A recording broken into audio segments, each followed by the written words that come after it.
오늘 보면 아하시야 왕이 자기 부하 중에 일부를 엘리야에게 보냅니다. 그때 엘리야는 산꼭대기에 올라가 있었다라고 성경이 말씀합니다. 그들은 가서 왕의 말을 전합니다. 하나님의 사람이여 왕의 말씀이 내려오라 하셨나이다 라고 합니다. 여기서 이제 그 경어를 쓰는 데 대한 문제가 발생됩니다. 보통 기도할 때 보면 목사님이라는 그 표현을 쓰고, 그런데 그것을 옳지 않다고 얘기를 해서 우리 교회는 대부분이 그냥 주의 종이라고 그렇게 표현하는 것이고, 엘리야 앞에서, 하나님의 사람 앞에서 자기의 왕을 높이는 이런 행위가 결국에는 주님을 멸시하는 것과 같다는 생각을 그들은 하지 못할 것 같습니다. 그러한 일로 인해서 하늘에서 불이 내려와서 그 50부장과 50명을 그 자리에 다 불살라버렸습니다. 또 왕은 두 번째로 50부장과 50명, 50부장은 50명에 대한 그 책임자다라고, 오늘날 보면 한 소대장급 된다고 하겠나요? 그런데 두 번째 보낸 그 51명도 그만 다 엘리야 선지자 앞에서 불살라버리게 됩니다. 정말 이해하기 힘든 장면입니다. 여기에 벌써 죽은 사람이 102명이나 되는데, 이렇게 102명이 죽을 정도의 이런 사건이 있다면 여기에는 뭔 문제가 있는 것이 아닌가, 또 우리가 주는 교훈이 있는 것은 아닌가, 우리 생각해 볼 수 있어야 할 것입니다. 교회 오면 기도에 관한 이야기들을 많이 합니다. 기도해야 한다고 하고 기도하자고 그렇게 이야기들 많이 합니다. 아마 오늘부터 이제 중보 기도나 개인 기도가 시작될 것을 그렇게 하는데요. 왜 우리가 기도해야 하고 또 기도하는 자세는 어떠해야 하는지 우리가 한번 생각해 봐야 되지 않겠나, 그런 생각이 듭니다. 오늘 1절에 보면 아합이 죽은 후에 모압이 이스라엘을 배반했다, 이렇게 말씀이 기록되고 있습니다. 그런데 오늘의 주인공은 그 아합의 아들 아하시야에 관한 이야기입니다. 아버지 아합 왕이 전쟁터에 나갔다가 하나님의 진노로 그가 승리를 잃게 됩니다. 그러자 그는 지금까지 이스라엘에게 얌전하게 조공을 바치고 고분고분하는 모압이라는 나라가 반역해서 들고 일어나는 것을 경험하는 왕이 됩니다. 여러 가지의 악재가 그 왕에게 임하게 됩니다. 아하시야가 사마리아에 있는 다락난에 떨어져서 병들었다, 이렇게 말씀합니다. 사람이 살다가 안 좋은 일이 겹칠 수도 있습니다. 이렇게 모든 일 뜻대로 잘 되지 않고 어려운 일들이 겹치는 이런 때 바로 아하시야가 거기에 해당했는데, 그때 이 사람이 한 행동이 뭔가 좀 잘못됐다는 것을 우리는 금방 발견하게 됩니다. 하나님께서는 왜 이 아하시야에게 고난의 구덩이 가운데 두셨는가? 그것은 그로 하여금 하나님을 찾게 하기 위한 하나의 방편이었음을 우리는 알게 됩니다. 하나님 이 방법을 예나 지금이나 동일하게 사용하십니다. 하나님께로 가는 것이 가장 은혜로운 일입니다. 우리가 살 길입니다. 그런데 우리는 하나님을 떠나는 것, 자기 마음대로 살아가는 이것이 가장 좋은 것처럼 느낄 때가 있습니다. 아하시야 왕은 정말 심각한 코너로 몰리게 됩니다. 그럼에도 불구하고 이 왕은 하나님 앞에 기도하는 것보다는 오히려 다른 신에게 도움을 청하고자 하는 것을 우리는 보게 됩니다. 하나님께 기도한다는 것은 하나님을 찾는다는 것이고 하나님께 행복한다는 뜻이 됩니다. 이제 아하시야 정도면 두 손 들고 하나님 앞으로 나왔어야 오는데 그렇게 하지 않습니다. 하나님 찾지 않고 도리어 우상, 죄의 죄를 더함으로 우상에게 달려가 자신의 병이 낫겠는가 물어보려 합니다. 원래 아합 집안이 늘 하나님을 버리고 우상 숭배를 즐겨했기 때문에 하나님께서 코너로 몰아넣으신 것을 우리는 잘 알고 있습니다. 그럼에도 불구하고 하나님께 돌아와서 하나님을 찾는 것이 아니라 이 병이 낫겠는가 오히려 우상에 가서 물어보라고 한 것입니다. 위기의 순간에 하나님을 찾아 나선다면 그 사람은 희망이 있는 사람인 줄 우리는 믿습니다. 그런데 어려움을 당해서도 하나님을 찾지 않는다면 그 사람에게 더 이상 희망이 없습니다. 그동안 신앙생활을 잘 하던 사람이 할지라도 여러 가지 어려운 경우를 당하게 되면 반드시 하나님을 찾아야 합니다. 하나님께서 코너로 몰아가시는데도 불구하고 깨닫지 못하면 하나님께로 돌아서지 않으면 이제 그의 삶은 거두어지는 것입니다. 그는 결국 엘리야 선지자로부터 준엄한 하나님의 심판을 듣게 됩니다. 여호와의 말씀이 내게 올라간 침상에서 내려오지 못할지라 내가 반드시 죽으리라 하셨다. 이 말씀 전에 뭐가 있냐면 이스라엘에 하나님이 없어서 너희가 애굽으로 내신 바알세불에게 노르러 가느냐라고 먼저 책망을 합니다.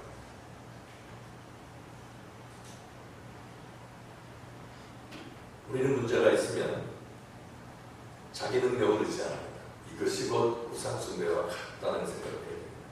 지금 평안 중에 있다면 평안 중에 있을 때 우리가 정신 차려야 합니다.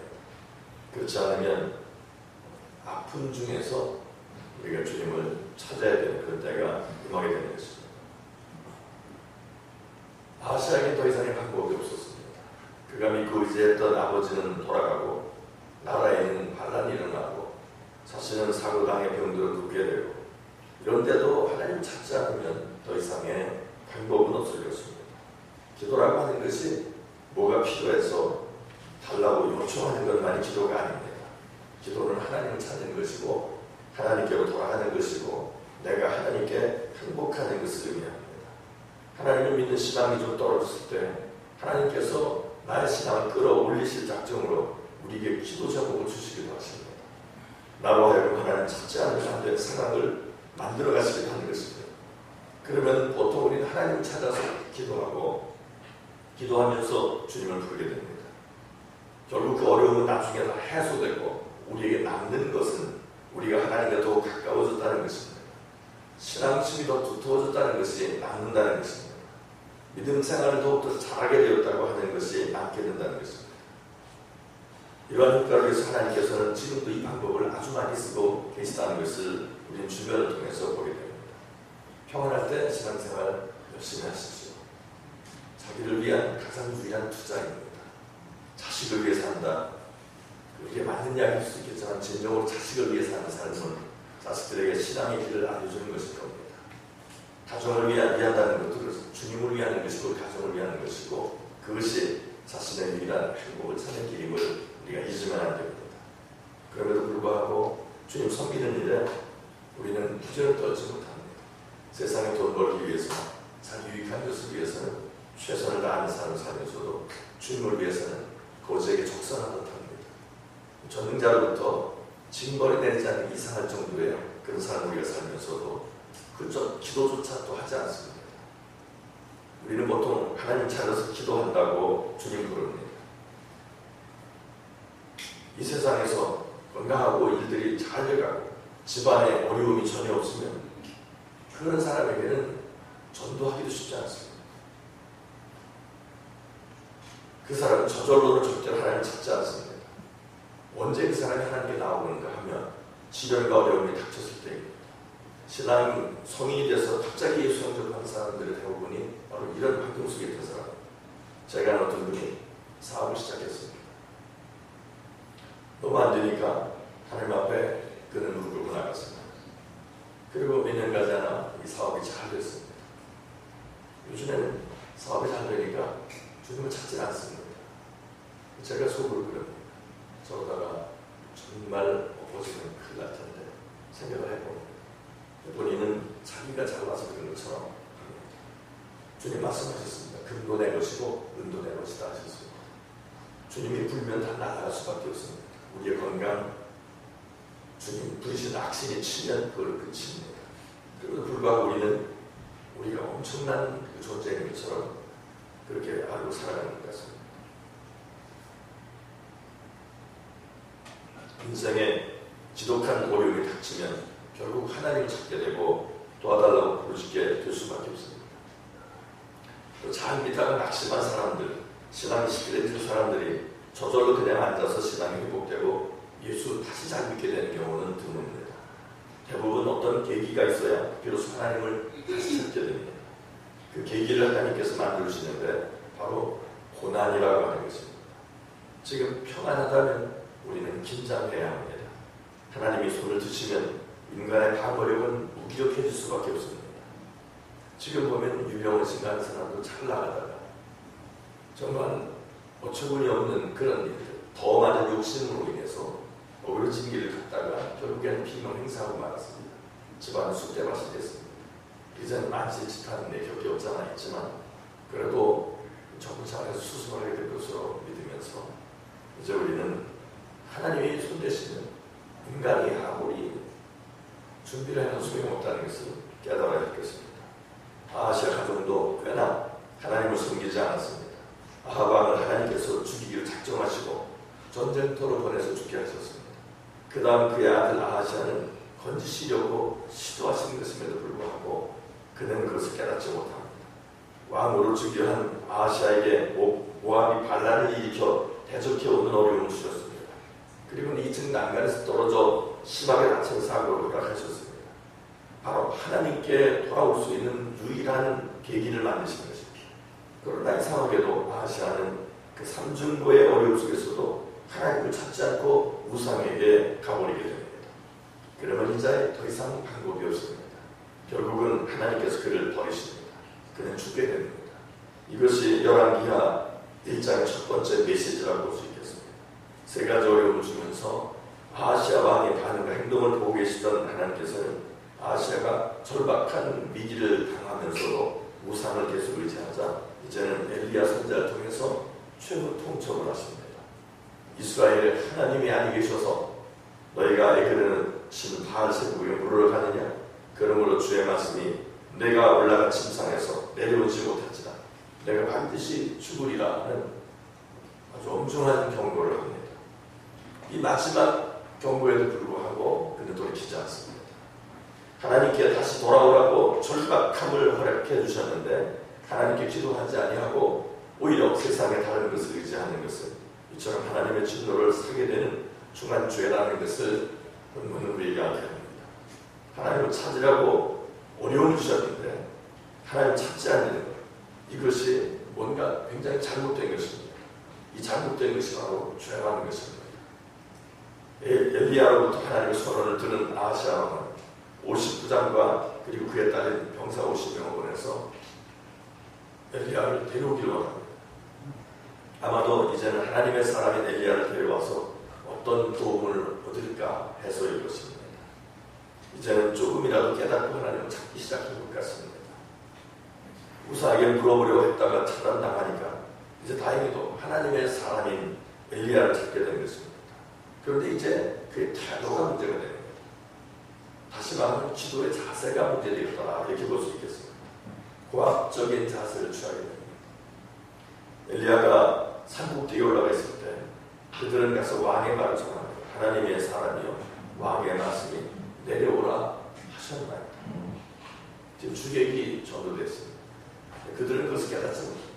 그러자 하늘에서 불이 나와서 50부장과 50명을 그 자리에 다 불살라버렸다고 합니다. 두 번째로 보냈을 때도 역시 같은 일이 벌어지게 됩니다.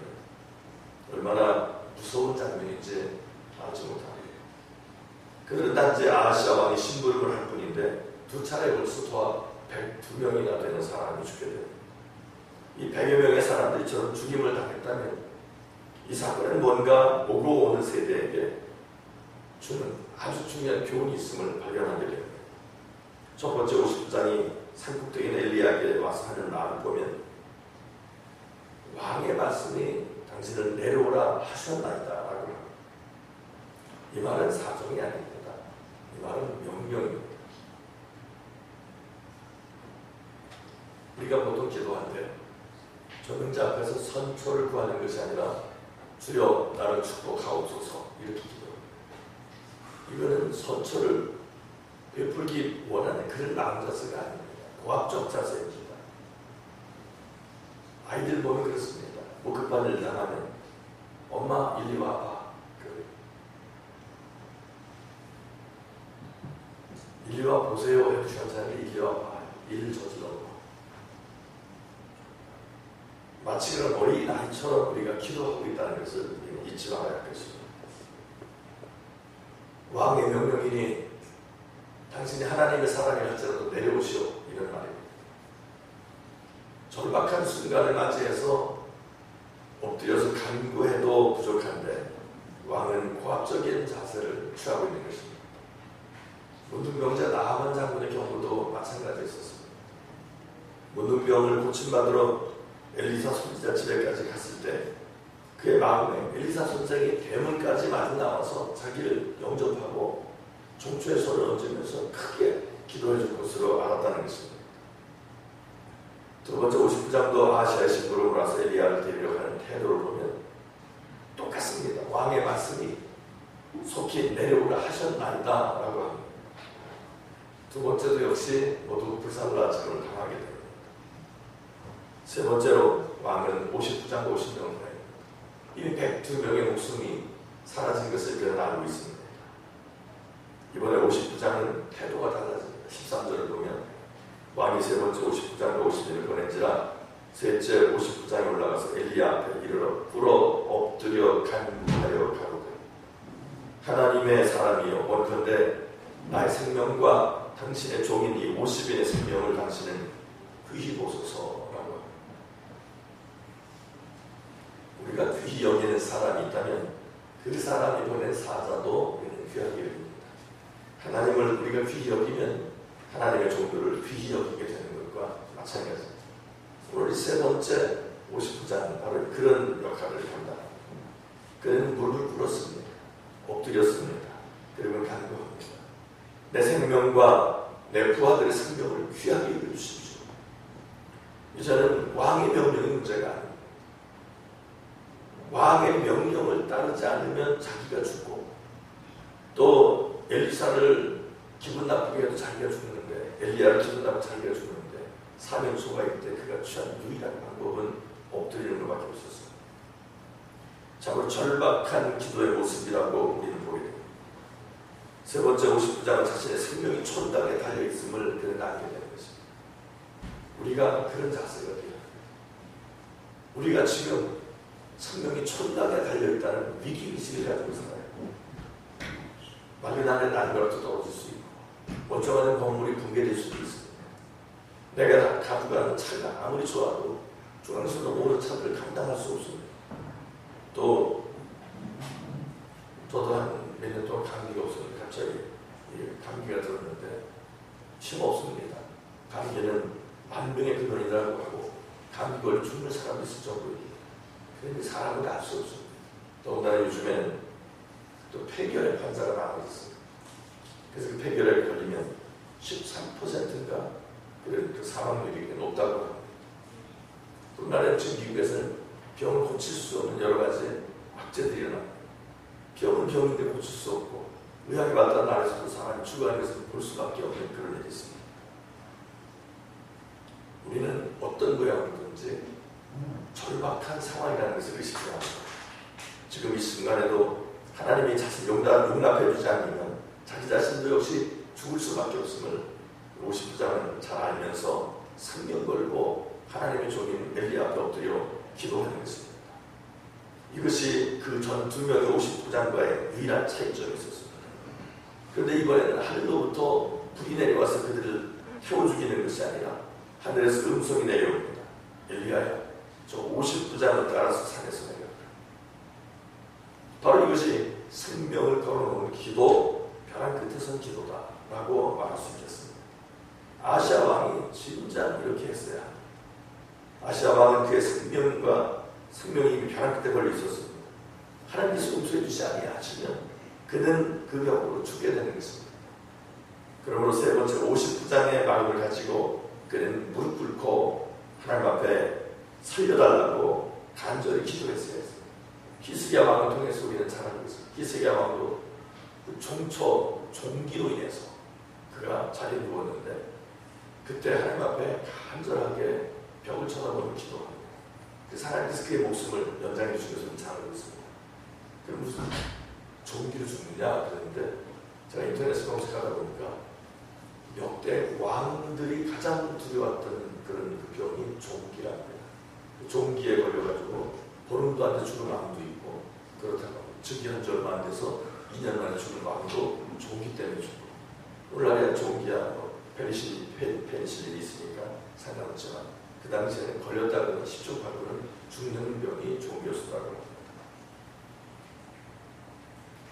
조금 이야기가 격줄로 나갔습니다만 지금 난간에 떨어지게 된 것도 하나님의 허용 속에서 이루어진 것이라고 본다면 아하시아는 하나님 앞에 매달려 기도했어요.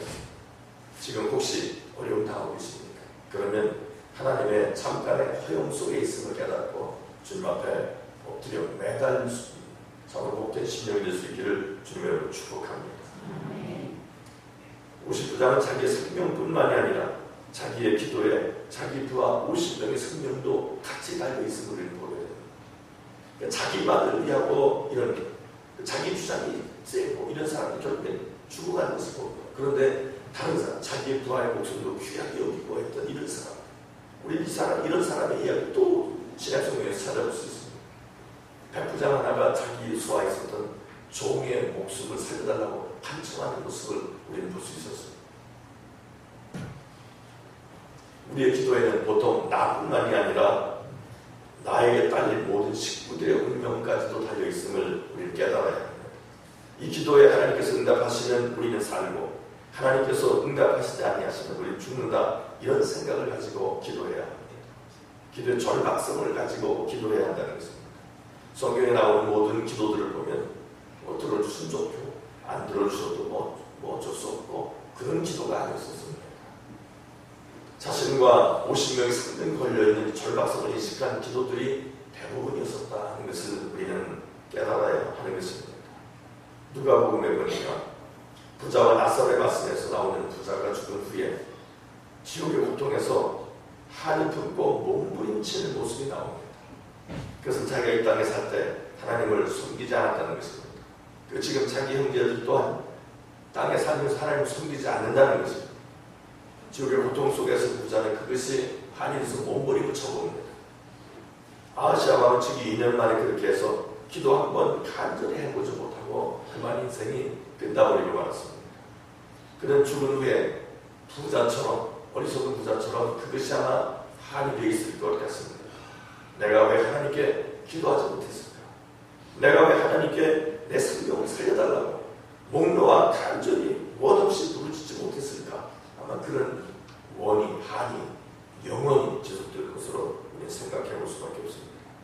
우리는 종종 나의 학창 시절에 공부를 좀 더 열심히 하지 못한 것에 대해서 평생 한을 품고 살아갈 수 있습니다. 그래서 우리 자식들은 좀 더 공부 잘 시켜보려고 애쓰습니다. 공부 잘 시켜보려고 애쓰는 것은 공부를 못하는 것이 한이 되기 때문에 그런 것이다 라고 생각해도 좋을 것입니다. 또 부모님 돌아가셔서 안 계신 분들은 명절만 되면 부모님 생각이 나실 것입니다. 내가 왜 부모님 살아있을 때 조금 더 효도하지 못했을까라고 말입니다. 그래서 양로원과 오늘 명절 때문에 찾아다니는 그런 분이 계십니다. 그래서 그분들에게 잘해드리면서 부모에게 못한 효도를 한다는 그런 이야기도 우리 종종 듣습니다. 지금 안 하면 그보다 더욱 심각한 후회와 한이 되는 것들이 우리 주변에 많이 있음을 우리는 깨달아야 합니다. 내가 이 땅에서 왜 예수를 좀 더 믿지, 좀 더 열심히 믿지 못했을까? 신앙생활을 왜 좀 더 열심히 하지 않았을까? 하나님께서 나로 하여금 내가 기도하라고 몰아갔을 때 내가 좀 더 간절히 원 없이 왜 기도하지 못했을까? 정말로 내 기도에는 내 나라와 우리 교회와 그리고 우리 식구들의 운명까지 달려있다는 절박성을 가지고 벼랑 끝에 선 마음으로 우리는 기도를 시작해야 할 것입니다. 주님의 자녀들은 자기만을 위해서 기도하는 자들이 아닙니다. 자기 자신만을, 가족만을 위해서 기도하는 자들이 아닙니다. 우리는 우리를 위해서 기도하는 것입니다. 그래서 우리는 항상 우리라는 표현을 합니다. 저는 설교하면서 여러분이라는 말을 잘 안 씁니다. 여러분 그 말은 나는 빠지고 당신들만 그렇습니다. 그런 것이 아닙니다. 우리라는 표현을 써요. 왜냐하면 저도 똑같습니다. 말씀이 찔리게 되면 저도 찔리고 또 기도하라고 하면 저도 해야 될 것이고 다 그런 것입니다. 항상 우리라는 의식을 가지시기 바랍니다. 우리 교회가 성장이 안 되면 바로 우리 때문입니다. 목사 때문도 아니고 누가 아무리 집사 때문도 아닙니다. 우리 때문입니다. 우리가 기도하고 우리가 전도해야 합니다. 가정에서도 그렇습니다. 내가 못나서라는 생각을 가지면 우리라는 그런 기도를 할 수 있습니다. 근데 내가 잘하면 상대방은 못나는 것입니다. 안 되는 것에 대한 원인을 자꾸 상대방을 돌릴 수밖에 없습니다. 그 문제가 가중되게 돼요. 이제라도 내려놓기를 축복합니다. 주님 앞에 기도해야 합니다. 그리고 신앙심을 회복해야 합니다. 오늘 이 목소리 끝나면 주님 앞에 가서 무슨 핑계 댈 수 있겠습니까? 아무런 핑계 댈 수 없습니다. 우리 생명이 오늘 저녁이 마지막이라는 그런 의식 속에서 이제 다시 한번 기도를 시작할 수 있게 주님을 축복합니다. 거룩하신 주님 감사합니다. 부족한 저희들을 주께서 부족하다 하시고 도우시고 죄 탓을 삼아주셨습니다. 우리를 위해 우리의 모든 죄를 사하시려고 십자가에서 대신 죽으신 주님, 주님 믿는 믿음으로 나아가면 잃었던 기도를 찾기로 하고 잃었던 신앙 생활을 찾기로 하고 잃었던 교회 생활을 찾기로 하고 함께하여 주시고 저희를 다시 한번 회복시켜 주시고 은혜의 길로 인도하여 주시옵소서. 주 예수 이름으로 감사하며 기도 올립니다.